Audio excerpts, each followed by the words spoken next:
This event is the first of a series of events, and Amy will pop into the chat other ways in which you can get involved in these events celebrating the enhancement approach for the last 20 years. So do get involved in other activities if you wish. And all of those exciting developments and all the things that we're talking about will all accumulate in a conference in June. Again, Amy will pop the details of that in the chat. So big conference in June celebrating 20 years of enhancement for, again, looking at everything that we've achieved over the last 20 years, but also importantly, developments for the future. Calls for proposals for that conference are out, and we would encourage all of you, if you're inspired by something today, or other parts of the work around quality assurance and enhancement, then please do think about looking at that and putting a proposal in to that conference. Okay, so this is the first panel, and the focus of the panel today is on the role of students and the role of students in the enhancement process and how that's developed over the last 20 years. I think that's right and proper. It's been one of the key cornerstones of the approach in Scotland, something that we're very proud of, and something that's very close to my heart. That's where I come from, my professional background. And I think having the event today is part of that testament of the seriousness in which we take the role of students, and how important that is in our approach to enhancement now and in the future. So I'll tell you a little bit before we get going on to the panelists about that approach and the role of sparqs within it. So the enhancement approach was established in 2003 and has 5 main pillars, and those pillars include enhancement-led institutional review and the enhancement themes, public information and institutional-led review. But the 5th pillar is student engagement. And at the time when Scotland made that commitment to student engagement, it was really very groundbreaking, very brave. Students were, we were the first country to put student reviewers on our review panels, and to really focus on that key role of students in quality assurance and enhancement. And I think one of the actually still pretty unique things around that is when we took that decision to put students right in the centre of that framework and the way we were going to work in Scotland, we as a sector and with the support of the Funding Council basically put their money where their mouth was. So if students were going to be engaged in this way, that wasn't going to happen by accident. It needed support, and it needed long-term support and long-term encouragement. And the agency sparqs was established. So sparqs is Student Partnerships in Quality Scotland, and we are also 20 years old. And my name, it's taken me a long time to get to this bit, but my name is Eve Lewis, and I am the director of that organisation. And so as part of that conscious effort within Scotland, we have worked tirelessly to ensure that students not only have on paper a role in the quality enhancement process, but have a genuine role within all the work that we do. And we'll hopefully find out a little bit more about that today. So I'm going to turn to our panelists, and I'm going to go to them one by one. I'm going to go through in terms of age, but this is in terms of age of involvement in being a student representative. So please don't be offended if you're considered the oldest, which you are, James, in this. So we'll work through from who's in my memory anyway, has been involved from the beginning, and then work through. So yes, James, my memory is you were there very much when we started as a student officer in some of those early meetings. If you'd like to introduce yourself and tell us a little bit about your journey. I can see the confusion on participants' minds as they clearly think he's the youngest guy in the room. How can it be so? Colleagues, thanks so much for coming along to listen to and hopefully have some good discussion around the role of student involvement in our quality processes, but also much more excitedly in the development of our institutions and development of our education opportunities and in the development of our system. My name is James Dunphy. I'm Director of Access, Learning and Outcomes, but I very much began my career as a non-sabbatical student officer at the University of Aberdeen, and as Eve says, was involved around the commencement of the enhancement themes and all the good things that came from that. I suppose I'm really interested in what we've achieved, how our institutions and our opportunities have changed, but also about what we think the next 2 decades should look like. It is surely not simply a repeat of what has gone before, but an opportunity for us to reflect and push ahead to continue to lead the way on student engagement. Eve, back to you. Thank you. Okay, I'm going to go to Erica next. And Erica, if you can, because I know you've done bits in as a student rep, then worked in sparqs, so that'd be nice for you, and then also been in institutions within Scotland and in England as well. Yeah, that's right, isn't it? Yeah, that's right. So if you give me a bit of introduction to that journey, that'd be great. Thank you very much, Eve. So colleagues, thank you very much for joining us this afternoon. As James said, really looking forward to the discussion. My name is Erica Russell-Hensens, and I'm currently Director of Academic Quality and Standards at the University of Dundee. I think maybe I should have gone first. I think I possibly became a student representative slightly before James. But certainly I worked from class representative through to being president of the Students' Union at my institution. And every role that I've held since, whether that's within an institution in Scotland or in England, I've been working with student representatives at all levels of the system, if you can call it that. I've learned a huge amount from all of the representatives that I've worked with, and they've really helped to shape the work that I and the teams that I've led have done. And I'm really proud of some of the achievements and some of the changes that I've been able to make along the way as a result of that. And I have to say that actually becoming a class representative myself, I think I was in my 2nd year at uni, really has shaped my entire career. If I hadn't done that, I wouldn't have worked at sparqs when I first graduated, and I wouldn't now be working at the University of Dundee in the type of role that I'm in now. So it really has been fundamental to my own career journey, and I hope I can share some pearls as we go through this discussion. And really looking forward to hearing what the other contributors have to say. Back to you, Eve. Thank you. Right, now I'm not sure if the next two are going to fight over who's the oldest as well, which is a weird situation, but I'm going to go to Gavin next.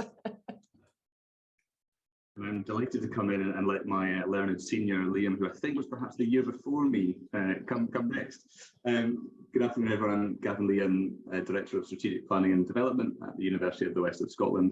I think my student representation journey started around about 2005. I was a sabbatical officer at the University of Glasgow for 2 years, up until 2009. And in many ways, like Erica, the career path that I've taken since then has continued to evolve and revolve around students in many different ways, but also just using that experience. And I was at University of Glasgow for many years, and I first stepped out of that to join University of Scotland in about 2014 in a role heading up learning, teaching and widening access policy. That was a number of things that I had done in my working career, but actually the basis of it and the experience that I had as a student representative, including working both locally and nationally, set me up for that, not just with the knowledge base, but with some of the skills, confidence and approach to it. So certainly as I've gone through the last few years, particularly keeping my hand in kind of the quality enhancement work, has been through a number of ALEA reviews as a student, and then a number more as a coordinating reviewer. It's just been really interesting to work with generations of student sabbaticals, if you like, particularly, and seeing the kind of changes that they can make. I think we have seen changes in the diversity of that population. We've seen changes in the things that they are campaigning on and interested in, and it's been a bit of a privilege to work with that across 3 different institutions and at the national level where possible. So a number of reflections that we'll come to maybe later, but yeah, being involved and being a student representative has shaped where I am today. So it's always been worthwhile. Excellent. Right, thank you. And over to Liam. So Liam, I know you've done stuff as a student representative at a local level, but also quite a lot at a national level as well. And you're the one person in this room at the moment that's broken out of that and gone on a slightly different path. So tell us a little bit more about your journey. I wouldn't say breakout. It sounds as if it's some sort of incarceration that you're all still stuck in. Look, I'm pretty proud and grateful for my time involved in the sector and within student representation. A little bit speaking to Erica's point about sliding door moments, I got involved in my local students' union because at 3 o'clock in the morning in a place called Pizza Paradise, there was a students' union staff member furiously trying to find someone who would do a course review. And I happened to walk in at that time. So not the most, that's not what I used to say to the sector, by the way, but that is the actual truth of how I got involved. And from there was a class representative working very closely with Eve for her sins. And then was president of the National Union of Students in Scotland, and after that UK. And during that, I also did some reviews for ENQA on a European level. So quality and student representation on the academic side was always a passion and a thread throughout my involvement. I now work with the Scout Association as their Chief Programme Officer. So we work to try and help over 400,000 young people develop skills for life, supported through 160,000 adult volunteers. And I guess when we get into the questions, the thread of the thing that I kind of reflect and take from my time in student representation is just how powerful, of course, it is for the quality of the education that students can create themselves and be part of, but that springboard into the social sector and civic society, and an opportunity for perhaps initially socially minded individuals to find a vehicle through which they develop and hone their destinations into things that better society. And I think that's something that might feel secondary, but should equally be as important to us when we talk about the structures, opportunities and platforms that we give student representatives. Thank you, Liam. And thank you for that story about Pizza Paradise. So okay. I will confirm it wasn't you in Pizza Paradise, if that's helpful. But, Okay, Heather, last but absolutely no mean least, because you are the actual student on this panel about student engagement. So please tell us a little bit about your journey and why you're here today. Thank you, Eve. So hi everyone, I'm Heather Ennis. I'm the current regional president of the Highlands and Islands Student Association and the student lead for enhancement themes this year. I got involved probably about a year ago when I ran in a by-election to be the Vice President of Higher Education of HISA, won that election, and that got me into the role of enhancement theme student lead for UHI, which led me to the student-led project, and somehow ended up getting involved in the steering group and absolutely loved it. That led me to be in the theme lead this year, which means I now chair the student-led project steering group. Really excited about the project this year that we've got going on, and learning a lot along the way. And that's me. Thank you, Eve. Yeah, and Heather's being very modest there. She's involved in huge numbers of our projects at a national level, is always there to be called upon to get involved and to give that voice of students in lots of the pieces of work that we're doing. So we're very grateful for you coming along today, Heather. Okay, one of the things that we wanted to try and do today is capture, and that's why you've got so many old faces, to try and capture not just what's happening now, but some of that journey. And what I wanted to do is frame that, I suppose, around one of the important concepts, I think, for that's happened in the last 20 years is this moved partnership. So when sparqs was established in 2004, we were called Student Participation in Quality Scotland, and the involvement in the quality framework is student engagement. But much more often now, when we're talking about the role of students in quality and in changing and looking at the enhancement of the student learning experience, we talk about that concept of partnership.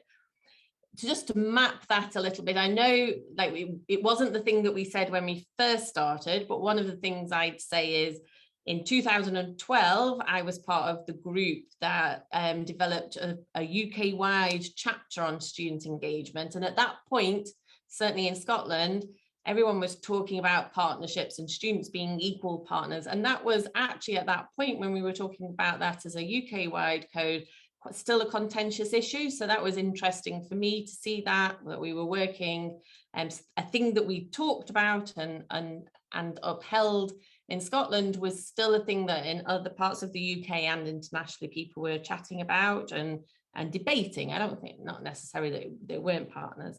And similarly, in 2015, sparqs changed its name. And luckily, it didn't mean that we had to change our actual name at all. So we had no marketing issues with that, but we did, and it was a very symbolic part of the journey that we've had, I think, over the last 20 years.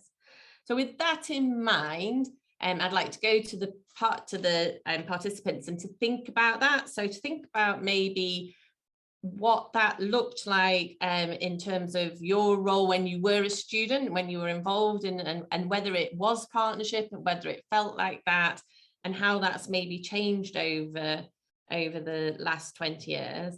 I think I'll go to you first, James, and think about it in that context, but it'd be really interesting as well, I think, for you to give us some reflections about partnership and student partnership within SFC at the moment. Certainly, I think SFC has always supported that concept of partnership. It's been a thing that it's helped support, but in recent times, it's also something it's thinking about in its own context as well. So how partnership is centered in that work around putting students at the center of what you do. Yeah, so let me start by saying I remember very clearly my first national meeting on the enhancement themes, and one of the embarrassing moments for a couple of us was when the QAA officer said to the vice principal of the university I was a student at, "Of course you'll know James," but I'd never met the vice principal, and so we just pretended we knew each other for fear of offending anybody. Partnership was not routine, and I think one of the big changes that we have, certainly in our university sector, is there's much more of an infrastructure around student partnership, which exists in different ways in different institutions. Sometimes it's student-led through the Student Association. In other places, it might be supported by excellent colleagues working in academic quality teams, or Eve, through relationships with organisations such as sparqs and QAA, who provide a kind of hinterland through which much of the student partnership takes place. Student partnership agreements, of course, are a really core part of that work and help bring together management teams and student organisations. But at the commencement, we didn't really have that architecture, and it required some bold decision-making and some investment across different organisations to bring not only the fifth pillar of student involvement into the QEF, but also then the investment in places like sparqs. There's much work still to do, so I know here we're talking largely about the university sector, but Heather, given you come from a truly tertiary institution, there is more work to do, particularly in our college sector, and we all know there are opportunities to dial up the opportunities for student engagement at course team level, at faculty or college level, to make sure the student voice is influencing decisions at a range of different levels. In terms of SFC, the good news is we are hugely committed to this, and we've said within the context of our national review that we think student interests are very important.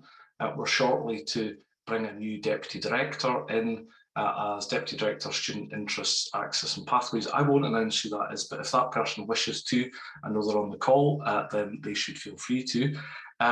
We are a long-term investor in QAA, but also in sparqs, and we're interested in continuing to have a dialogue with national agencies about what the future for student involvement looks like.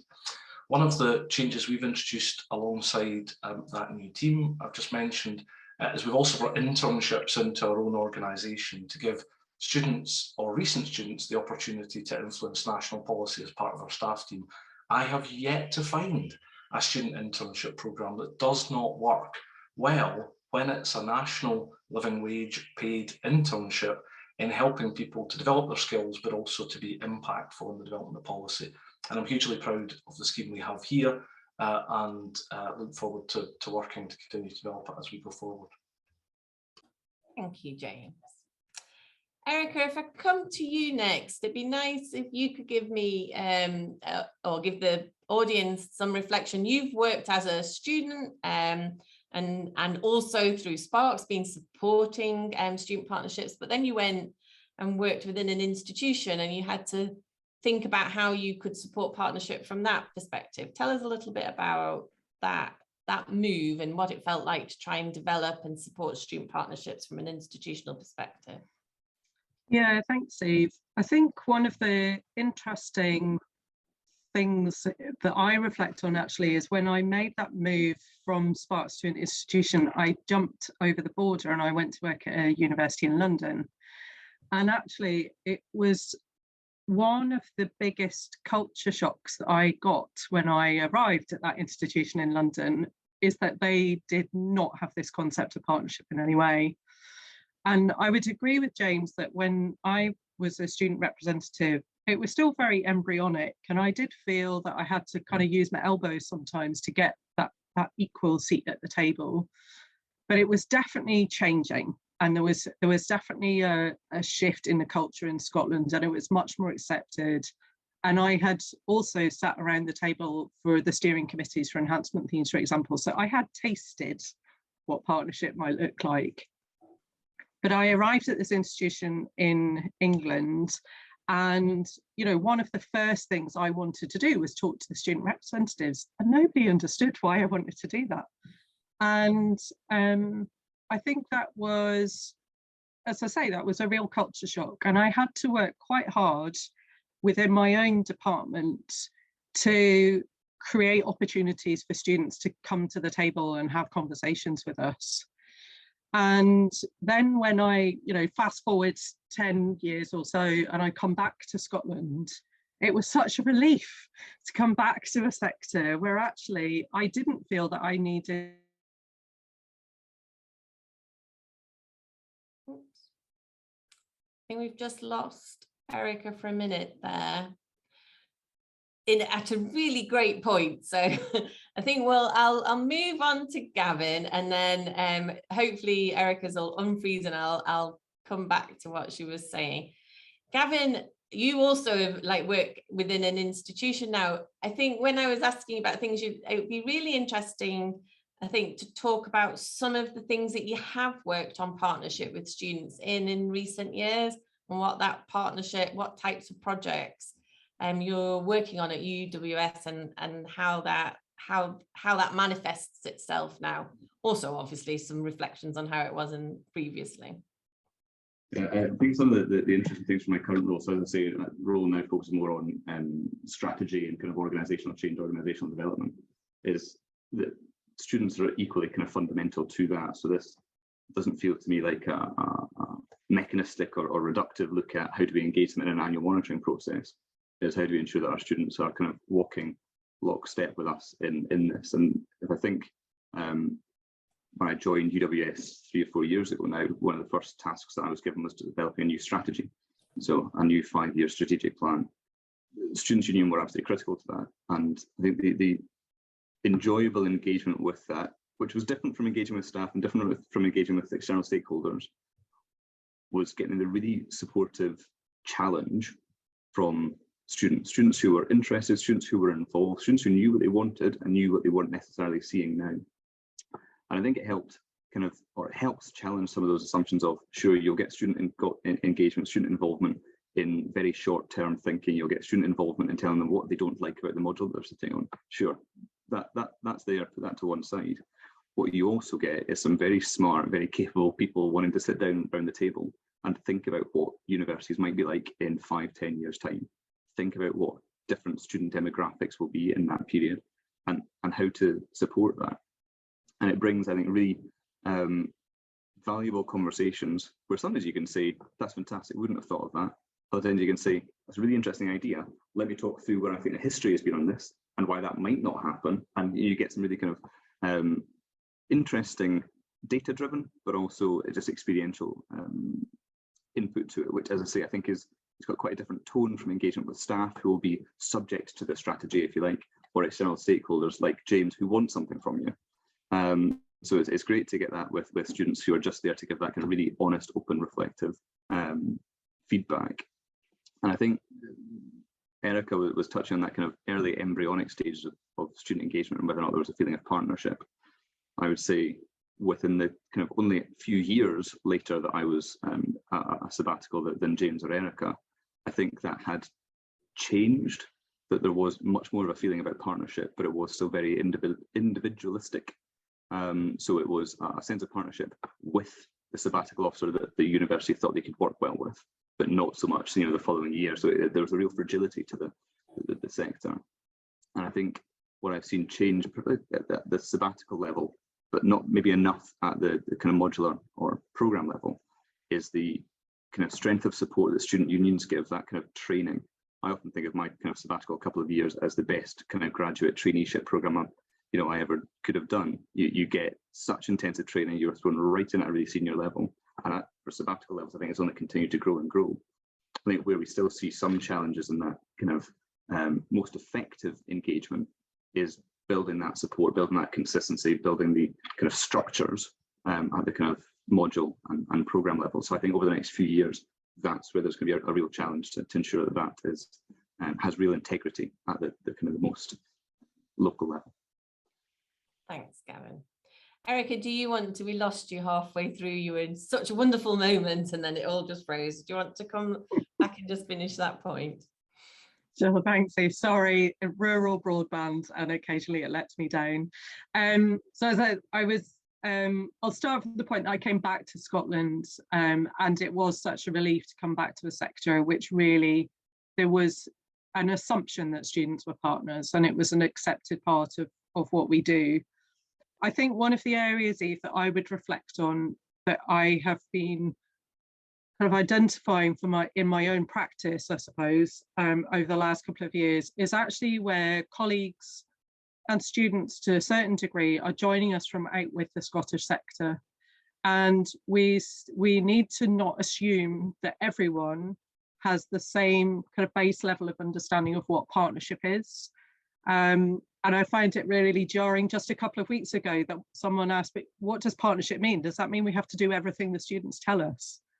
And I thought, oh no, no. So, but it's about actually, how do we, let's not assume, let's help people understand the benefits and the value of this approach. What it has brought the sector over the last 20 years is incredible.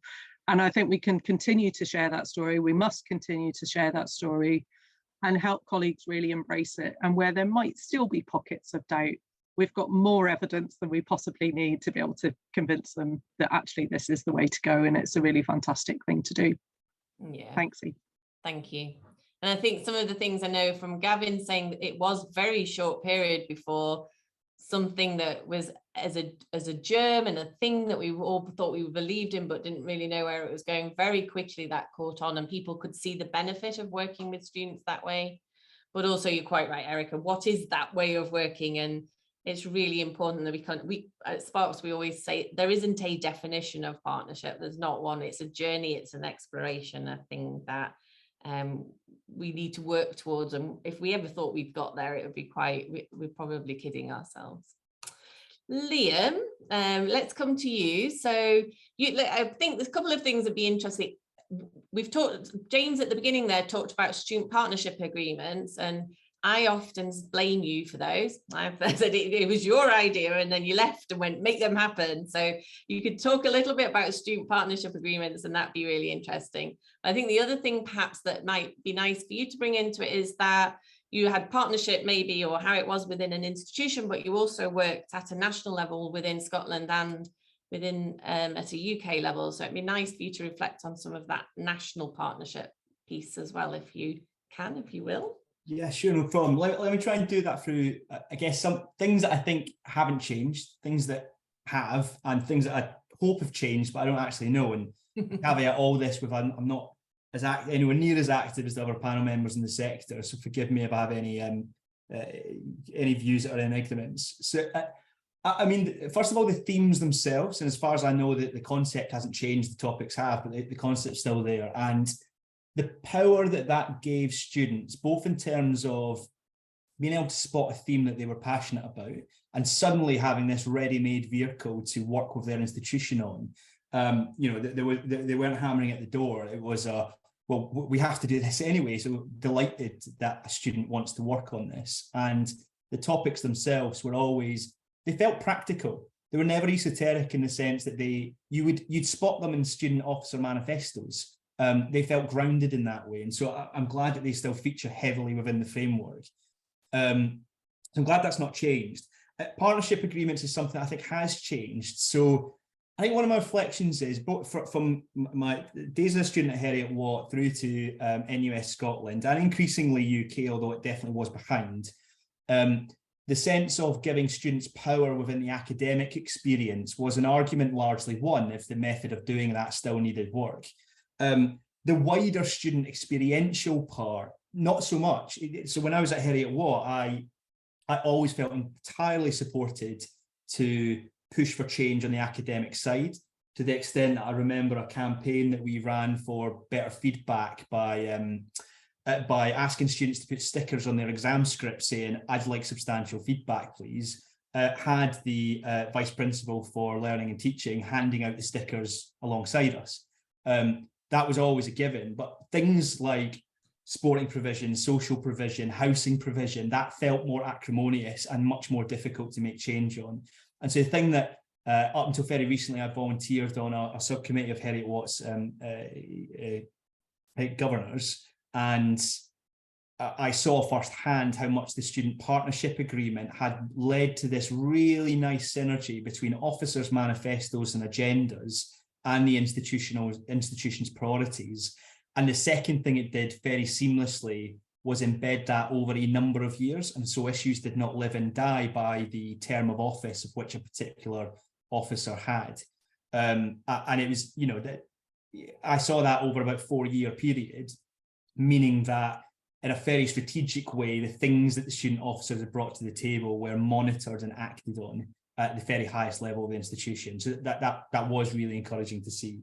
Then the thing I don't know about is, when I went to NUS Scotland, we, of course, and I think probably more so and more comfortably, had as much of a focus on colleges as we did as universities. And the sort of leaps and bounds that we'd seen in higher education, other than when there was a high proportion of HE students in the college itself, we were not seeing the same progress in colleges. And that was for a number of reasons. Very different demographic of students, high proportion part-time, the tension between sort of acting in parental locus and giving genuine power to students, and that feeling much more challenging in a FE environment. And so I'd love to know that we've moved forward a bit more with that, as James referenced earlier, a tertiary view of education, and hence why would the state of play for academic quality and influence be much better for a university student than it would be for a college student? But I'm ignorant of how much progress we've actually made in that regard. Thank you, Liam. And that's maybe perfectly, I can move on to Heather, because she does have experience in that, in a truly tertiary environment, and within the college and what would be normally college and university sort of environment. So you could probably, if you wanted to comment on Liam's question, but also it'd be great to hear more from you about what partnership feels like now for you within your institution, and also within your role as student theme leader and the student-led. I think the audience might be quite interested in just a little explanation about the student-led project and how students work on that. Yeah, so on a tertiary level of things, I think it's definitely the right way to move. Within UHI, I think it's very much something we enjoy and something we encourage. On a national level, I still feel like there's a lot of a split within other student officers. I think they don't quite understand us. We're sort of, there's like a long running joke that we're kind of a sector on our own. Things are still very much, there's a talk of colleges and talk of universities. And then when we come in, they're like, what do we do with you? We don't know. It's a bit odd. When it comes to to student partnership, my experience with QAA and sparqs has been overwhelmingly positive. And within UHI, I think there's a definitely a good attitude that goes around. I think there's more work to be done with certain people within UHI. Sometimes it feels like it's a little bit tokenistic, but there are definitely people in there who want us there and who want to hear what we have to say, which is really encouraging. So I think on a UHI level, still some work to be done, but my experience with the student partnership, with the student-led project has been really overwhelmingly positive. So more on the student-led project, but essentially it's a group of officers from across Scotland that come together with support of sparqs and QAA to work on a project that feeds into the enhancement themes. This year, our theme that we've picked is exploring community partnerships for the future of further and higher education. So for the first time, there's more of a move towards tertiary, which I'm really positive to see. I've got myself on there, but we also have another college sabbatical officer, which is really positive to see. So I think we're moving in the right direction. There just potentially needs to be more of a more understanding within the sector of what tertiary is and less of a split down the line between colleges and universities. Yeah. And I think one of the things trying to map the last 20 years, if we go to that involvement in enhancement themes, and Liam talking about them at the beginning, where you had students knew the theme and we were trying to look at getting them involved, but no definite mechanisms to do that. And over the years, that's grown into institutional student-led projects. And now just the way that students shape the overall theme and also lead some really important pieces of work within it. It's a really good example of how that partnership has developed. Certainly one of the things that in terms of that tertiary approach and some of the things is around the capacity of student officers and the capacity of student unions to engage in as partners and how we develop that. Okay, thank you everybody. I'm going to move on. One of the things, it's trying to find ways that we can explore this, the ways things have developed and the way we move forward, and maybe what some of our challenges are as a sector as we move forward. So one of the things I'd like to maybe chat about is that issue about diversity. So I think as we've got more confident with students and we all accept the role, we perhaps become more demanding as well on what we want to know from students, and we want to be really confident that we're hearing about diverse student journeys, diverse student populations. And I think that's one of the things we really need to think about moving forward. So students studying different modes, so in different places, in colleges or universities, but equally remotely or on a campus, but also the diversity of the students themselves. So the personal characteristics that they bring with them and their lived experiences, as well as the ways in which they want to learn and the ways they want to study. If that's one of our challenges, do any of the panel members want to come in and some of the reflections about how we meet that, well, how evident it is at the moment, I suppose, that we are meeting that diversity challenge and what some of our future steps might be. James is going to come straight in. That's great. Thanks, Eve. So I think the core point here is we will never be done in this enterprise. We have 68,000 people directly employed in Scotland's colleges and universities. Over 500,000 people go through the system each year. So this is a fundamental question of how is it that we create high quality opportunities for learners of all ages and stages to be engaged in decisions about their learning, but also about the shape of the system, the shape of institutions, and the shape of, as Liam was saying, the wider student experience. I think it would be impossible not to acknowledge that it is easier to engage groups of students who are on campus and who are with us for 2, 3 or 4 years than it might be to engage students who are in, say, short sharp provision, credit rated provision, or are studying at a distance. But that is not to say there aren't ways to do it. And I think it's worth thinking about some of the things that have changed alongside all of the developments we've seen in student involvement. So the way that students learn is so very different now to the way in which learning took place in the early 2000s. I can see somewhere on the call, Jason from JISC is with us, and I'm sure if he was speaking, he would point us to the role of the digital estate and the way in which our systems help students to learn, whether that be VLEs or other systems. And they are a rich treasure trove of information about the student learning experience. And there is work for us to do, I think, to understand more about how are students using those systems, what are the impacts of those systems, and how can we use those systems directly, but also through the feedback they give us to understand student learning. The second thing I would say is institutions, in part, because of the shift to outcome agreements, have much larger, Gavin, I know you won't mind me saying, much larger central planning teams now.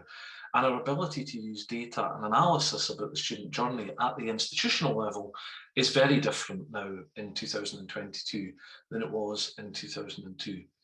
None of that beats or replaces the direct engagement that you can have with learners about their experience, but there are other ways that didn't exist for us as leaders in 2002 that exist now. And I think the challenge is, how do you bring that evidence base together and find ways in which to draw conclusions, which aren't just conclusions drawn by staff members, but which are conclusions drawn by students and staff together around areas of success, but also platforms for enhancement. Thank you, James. I'm going to go to Gavin. I think he was next with his hand up. Thanks, Eve. And of course, I agree that the answer really is large and bloated planning teams, which I can take responsibility for all the positive outcomes. But I'll take that as read. I think one of the really positive things that I have seen over the last few years, and that some of that change, is the much greater diversity amongst student representatives coming forwards. Even just in the last few years at UWS, that I've seen the number of international students, number of postgraduate taught and research, and particularly non-white students securing election, particularly that kind of sabbatical level. The shape and face of student representation has changed significantly in the past 20 years. I think where there's a really interesting thing for me is, how are we using that as a catalyst for positive change? If I reflect, and tend to be a little bit controversial here, there are more diverse group of student sabbaticals is coming forwards to a largely hegemonic white male university management.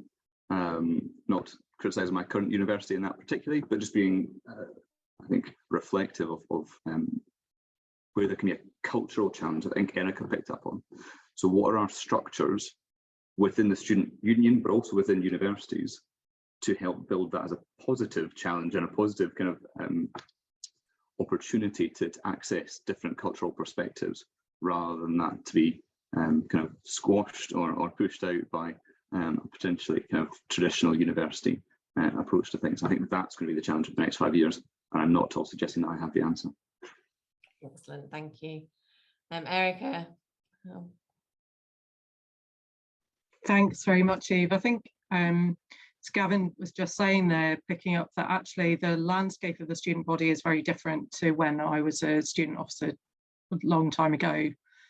And actually I'm reflecting that we're an all-white panel, and that is a very unusual experience for me now. To, if I was talking to a group of student representatives, that would be very different. But 20 years ago, it wouldn't have been. This would have been my experience 20 years ago. It might have been more male, particularly coming from the institution that I had. I probably would have been the one woman on the panel. So we have made some progress there, Heather and Eve. But I think that's something that we perhaps should all reflect on today, actually, is in all of the activities that we do where we talk about student participation, are we reflecting the diversity of the students that we're working with? I think one of the other elements that I would reflect on that has been the biggest change, and where diversity comes in, is around social media and what feedback actually is now. I thank my lucky stars social media didn't exist at the time that I was a student representative. I didn't have to deal with that. Liam, I can't imagine being a national president now in the type of environment and culture that we see. Very, very different experience for local institutional officers as well. And I see that with the student officers that I work with today, and the challenges that they have to navigate. But I think we as institutions also need to push the boundaries here, and part of that is about how we're delivering. And yes, the digital estate is one of them, but I think we do still sometimes think quite traditionally about feedback. We still talk about student staff liaison committees. We still use, module evaluation surveys in the way that we, I think, have always done. What about Twitter? Well, I mean, given what's currently going on, who knows if that'll be here tomorrow. But do you know what I mean? There are much broader ways in which we can get engagement and feedback. And I think, just as James has reflected, that we can look at the student body in a different way because we have data we never used to have, and we have skills and talent that we never used to have. So that's one thing. Well, what about the actual feedback and the evidence that we're getting from students? How can we use that differently? And do institutions have the type of infrastructures that allow us to use that really rich data in different ways? I'm not convinced that we do. I haven't yet worked in one that does. So I think those are some of the interesting challenges that we need to think about as well. Thanks, Eve. Thank you. I'm going to go very quickly and make sure. So Liam, I think you had your hand up next, so I'm going to go to you. It's so less a comment on, because I'm not a practitioner, so you guys will be seeing firsthand what sort of diversity is coming through. I'm still friends with lots of people involved in the student movement, and there's, I guess my answer is more to cautions as you go into a world that is much more diverse than we are at the moment. Although there are tensions that had always existed during the time I was a student representative. One is, how are you constantly seeking to power up students with genuine power? And the second is resisting the temptation that when challenges around diversity and how representative existing structures are, to suddenly bypass them and circumnavigate them. So if I start with the point of power, I now work in the Scout Association, and part of our mission statement is creating active citizens. And so in our work, we want young people to genuinely own what their experience of non-formal education looks like. To do that with an even younger age range, because we work with young people from the age of 4 through to 24 in terms of a programme, we have to consciously challenge ourselves to look for genuine positions of structural power so that it doesn't become a consultative exercise or just a consultative exercise. We have to almost lean into a sense of radical transparency around power and politics. So I will often work with young people where I say, this is me lobbying you. I have an agenda and I am trying to influence you, because it might be okay on university and college committees to allow people just to get the politics. But if you are reaching more diverse students who might not have been enabled with the skills and the political acumen to spot that stuff, then you need to compensate. And that's uncomfortable because it requires those with power to cede that power by being honest about they know the rules of the games and you don't.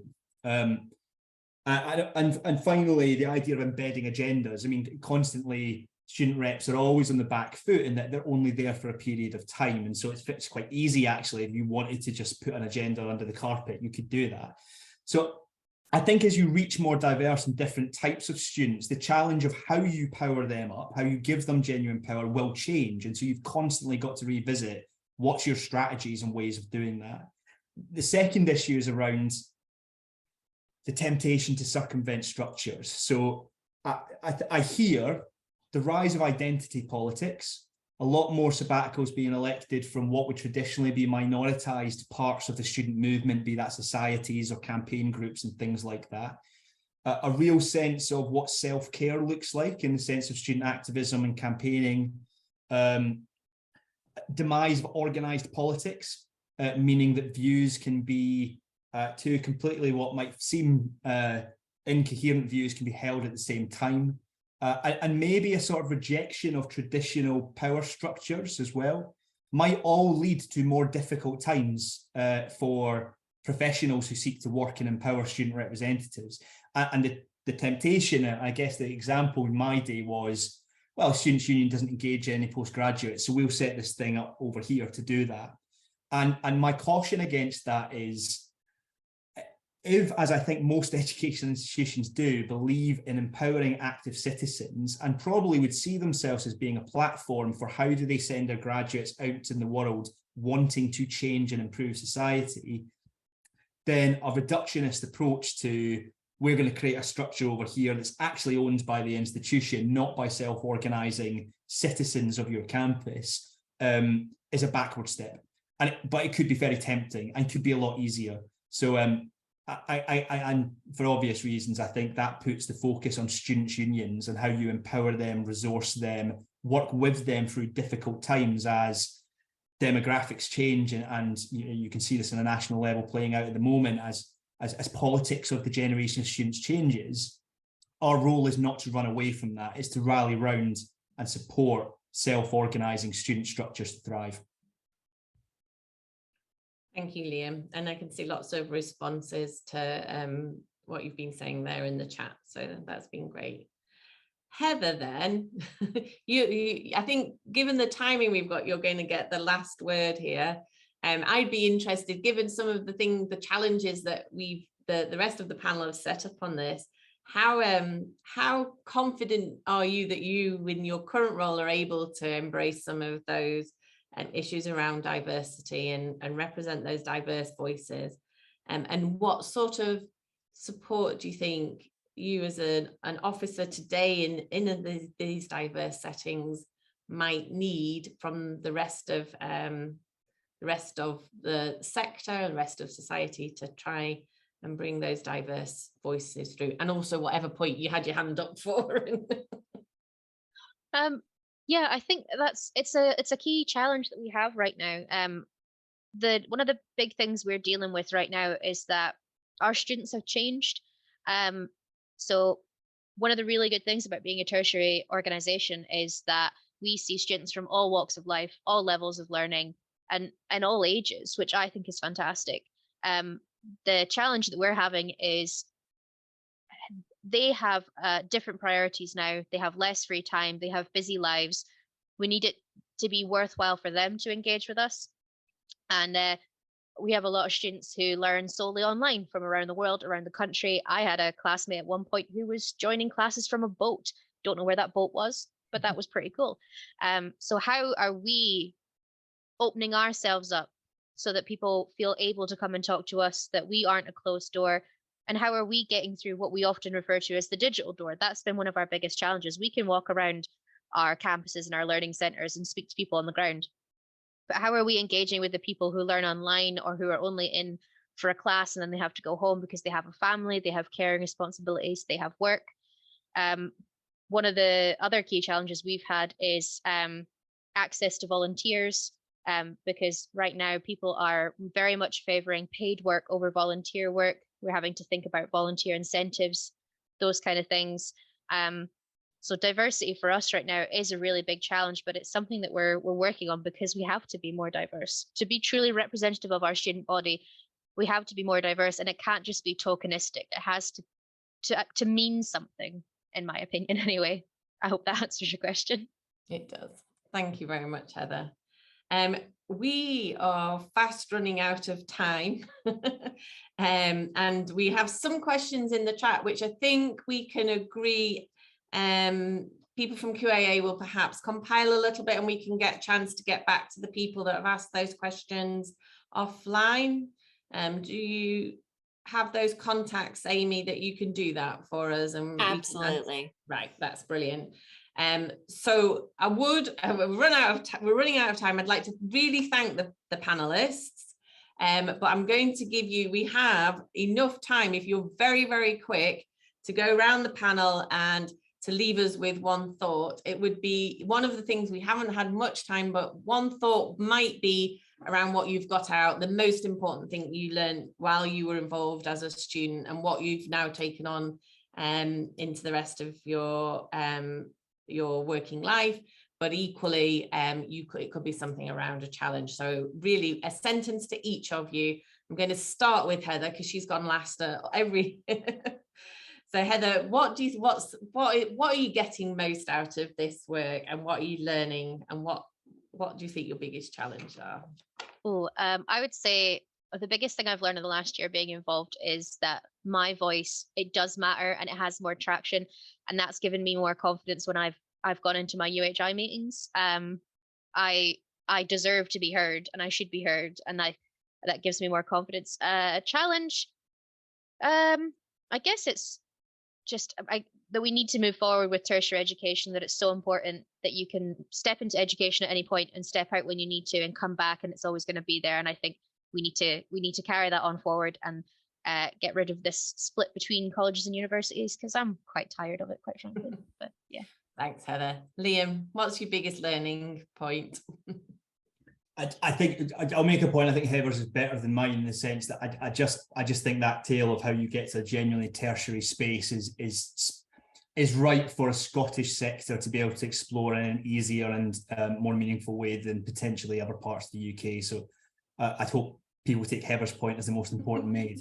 The thing that I take into my work that I think I've taken from both the enhancement-led nature of what was in Scotland and then generally student representation is, if there's a piece of work that I'm doing that I'm not worried about young people being able to either stop or change what I'm doing, then we've not gone far enough.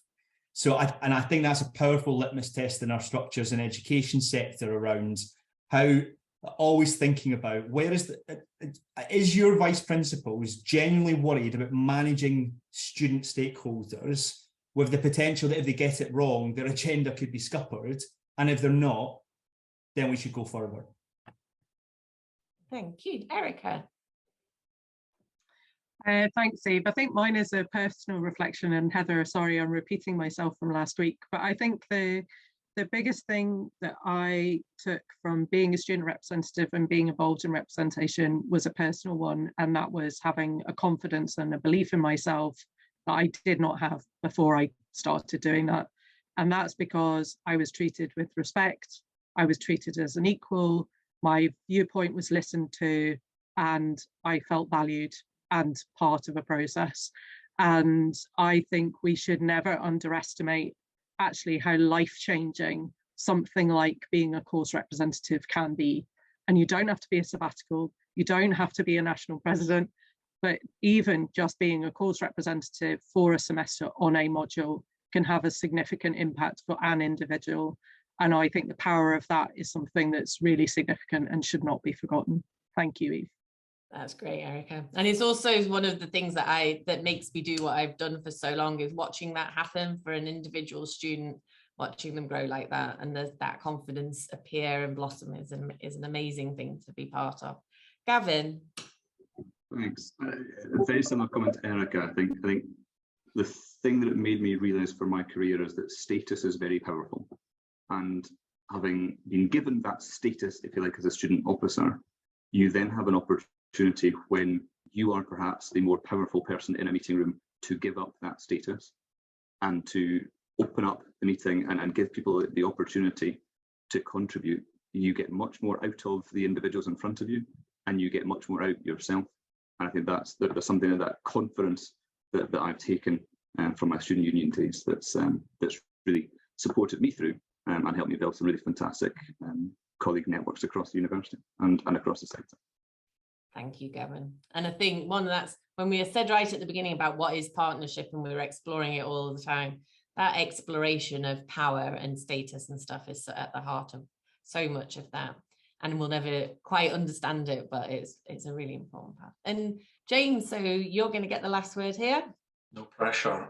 So for me, it's right back to the purpose of our colleges and universities. They are all about opportunity. And through the student engagement processes in our quality enhancement framework, we have radically shifted the dial on opportunity for people who want to comment on their experience, who want to change their experience, and who perhaps, some of them, want to pursue a career that's quite different perhaps to the career they initially intended. So I think the responsibility we have if we work in the system is to maximise the creation of opportunity. And I think that applies to student reps as much as it does to the broader student body. Thank you very much, James. And thank you to all the panellists. We are a couple of minutes over, but we will thank you for everyone for coming along today. We will undertake to get back to those of you that have asked questions, and we just ran out of time. So, but they are interesting questions. I'm sure the panel will be interested in getting back to you and giving you some comment on that. Thank you for all the support of people over the years, and it is beholden on us all to take forward some of the things that we've heard today.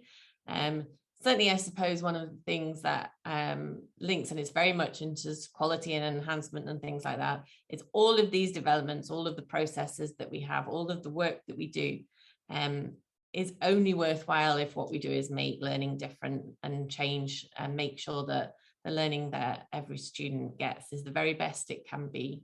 And that's that balance of trying to work what works for the individual within the system and hearing all of those voices, as well as and making the changes that work for each of those. So as long as we're all doing that for the next 20 years, and we're doing that together with students, we will be changing people's lives. So thank you very much, everyone. And do get involved in some of the other activities that are part of this programme of celebration. Thank you.